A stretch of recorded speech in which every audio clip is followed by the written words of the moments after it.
Salut les gens, aujourd'hui on se retrouve pour une nouvelle vidéo. On est sur Border War 12 et on va voir comment ça se passe. Allez, c'est parti.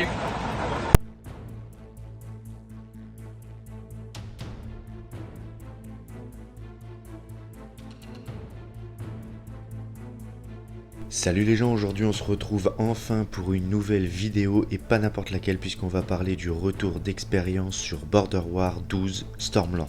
Alors avant de lancer le rétex, il va falloir garder 2 ou 3 choses en tête pour remettre l'OP dans son contexte. Premier point, 1000 tickets maximum pour rester dans la légalité avec le Covid. Second point, cette édition a eu lieu fin août et du coup il y avait beaucoup moins de monde que prévu. Selon mes estimations, nous étions environ 600 personnes maximum sur cette édition. Après on est d'accord, c'est pas le nombre de joueurs qui fait la qualité d'une OP. D'ailleurs, en termes de mission et de gameplay, je n'ai pas ressenti le manque de joueurs. Sauf dans le village qui lui était minuscule. Concernant le Covid, j'ai pris train, avion, hôtel, restaurant et la seule fois où on m'a demandé mon pass sanitaire c'était à Border War pour l'inscription. Vous pouviez aussi faire un test PCR sur le site d'inscription si vous n'aviez pas le pass sanitaire. De mémoire, il coûtait 15 €. Alors, j'ai pris un ticket VIP, je me suis sacrifié pour vous. Voici ce que j'ai eu. Alors, j'ai eu un sac. Jusque-là, on s'en fout. J'ai eu aussi un bracelet VIP. J'ai eu, et là, c'est un peu plus important, puisque c'est pour ça qu'on prend le ticket VIP, une carte d'entrée et de sortie pour les véhicules. Une carte également pour le parking VIP. Bon, il y a un parking VIP, écoutez. Une carte pour prendre contact avec vous s'il y a un souci avec le véhicule. Donc ça, c'est important. Ici, on a des game size. Bon. Ici, on a la carte d'objectif personnel. J'avais des soucis sexuels à résoudre chez les Indiens. Évidemment, on a également l'ID card. Puis la carte classique. On a également plein de goodies ou de pubs, principalement GG et LCT. Et on a 2 t-shirts Border War. Alors les t-shirts ils ont été donnés au pif. Nous n'avions pas les mêmes t-shirts et ils sont des éditions précédentes. Ils doivent liquider un peu leur stock comme ça je pense. Enfin c'était toujours ça de prix. Conclusion, vous êtes obligé d'avoir un ticket VIP, au moins un par voiture, en sachant que le camp Task Force était à environ 2,5 km ou 2,7 km de la zone safe. Au départ de l'opération, nous trouvons un camp Task Force bien défini, bien clôturé, avec 2 entrées. Je rejoins les Corsican Rangers et une section belge, les Jaeger, pour former la Bravo 1. Tout de suite le courant passe très bien, nous prenons connaissance de nos cibles cachées, personnalités, gradées, etc. Alors pour ceux qui ne le savent pas, il y a des documents qui nous sont envoyés avant Border War avec certaines cibles à capturer ou à tuer. Le lendemain, nous partons à la rencontre de l'ennemi et c'est là que j'ai eu affaire à du grand Mendes. Ça va être du grand Mendes. Alors je l'apprendrai plus tard les gars, mais par l'absence du COI leader prévu, un remplaçant a pris sa place et il était vraiment claqué au sol. Alors pour les vétérans, vous pouvez facilement vous souvenir d'exemples de commandements claqués en Task Force, je vais pas vous faire un dessin, mais pour les autres, petit résumé rapide, mais vraiment rapide, sinon ça va nous prendre un rétex entier sur le commandement.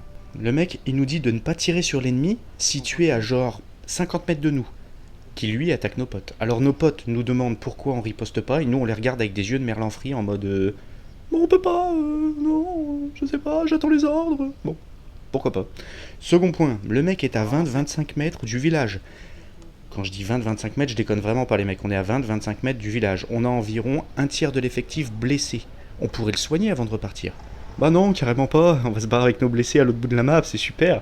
Bon, inutile de vous dire que en se barrant, il s'est trompé de chemin en route. On lui avait dit, bien sûr.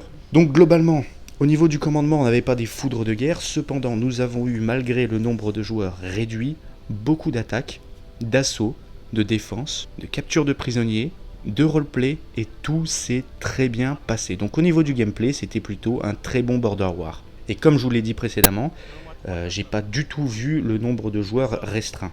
Ils avaient vraiment bien fait la chose, ils avaient regroupé les objectifs, etc. Donc c'était assez bien fait là pour le coup. Maintenant, du point de vue humain, c'était également un très bon Border War, on n'a eu aucun souci, on a passé pas mal de temps avec des francophones et des italiens, Certains ont pu avoir des doutes sur quelques touches, mais c'est logique, un petit peu en forêt, etc. Mais rien à voir avec l'édition précédente où on pouvait rencontrer une platoune entière de doutes. Alors maintenant, reparlons un petit peu des choses qui fâchent. Les règles. Ah, purée. Alors il y a un souci au niveau de certaines règles, notamment des attaques de camp. Je vais vous expliquer ça. Alors il y a des guérillas qui se sont fait engueuler pour avoir attaqué notre camp, sous le prétexte que ce n'était pas un objectif prioritaire. Alors on aimerait tous savoir, s'il y a des horaires pour attaquer les camps, c'est qu'on peut attaquer les camps. Ensuite, pas un objectif prioritaire, ça veut dire que ça reste un objectif quand même, secondaire, etc. Donc il va falloir qu'ils éclaircissent la chose. Et évidemment, nous, le lendemain, on essaye de leur rendre la monnaie de leur pièce en attaquant le camp guérilla. Et là, un autre souci. Les orgas nous informent que nous ne pouvons pas tirer à moins de 25 mètres des tentes. Alors vous allez m'expliquer maintenant comment on attaque un camp sans tirer dedans parce qu'il est rempli de tentes. D'ailleurs, un mec ne voulait pas qu'on tire non plus sur une cible située aux toilettes, alors qu'il n'y a pas de tente là-bas. Pour une raison très simple, les mecs, c'est que les toilettes ça pue. Donc là, clairement, ils ont mis en point une règle qu'ils assument absolument pas, c'est la fin des attaques de camp.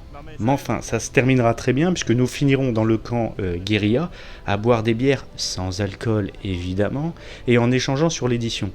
Alors quand je vais commencer à me plaindre, un grand classique chez moi, hein, je me plaindrai de la chaîne de commandement.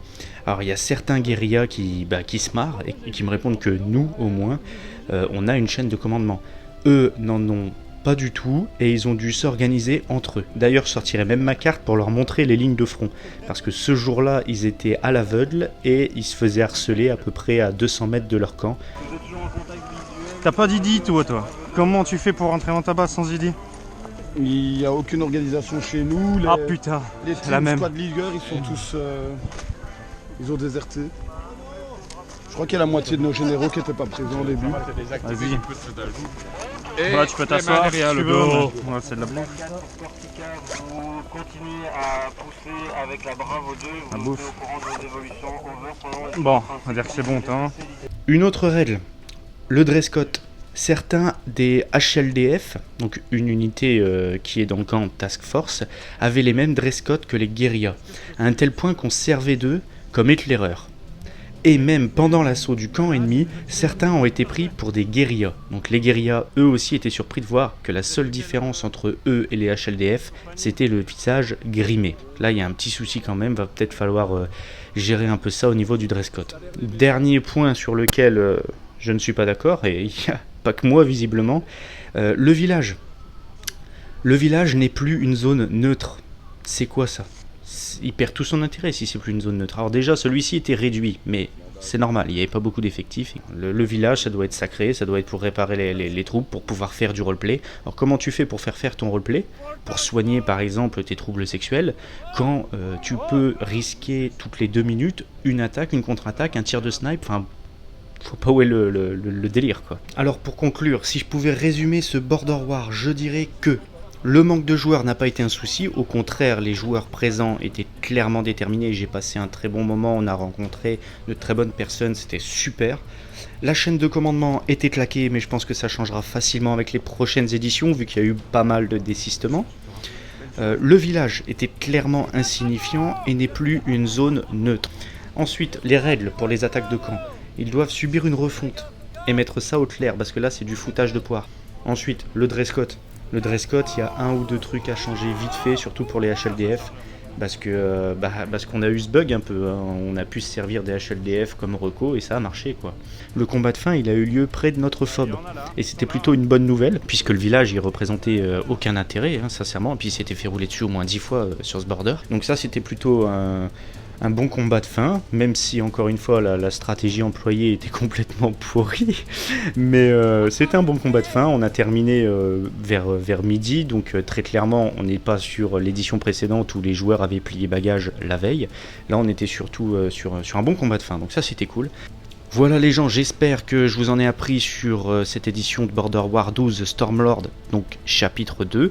J'espère avoir satisfait votre curiosité. J'espère aussi que pour les participants, vous êtes retrouvés dans cette rétex. Si vous avez encore des questions, n'hésitez pas, hein, les commentaires c'est fait pour ça. Si vous voulez partager, eh bien partagez la vidéo, ça me fera ultra plaisir. Abonnez-vous et je vous dis à la prochaine pour une nouvelle vidéo.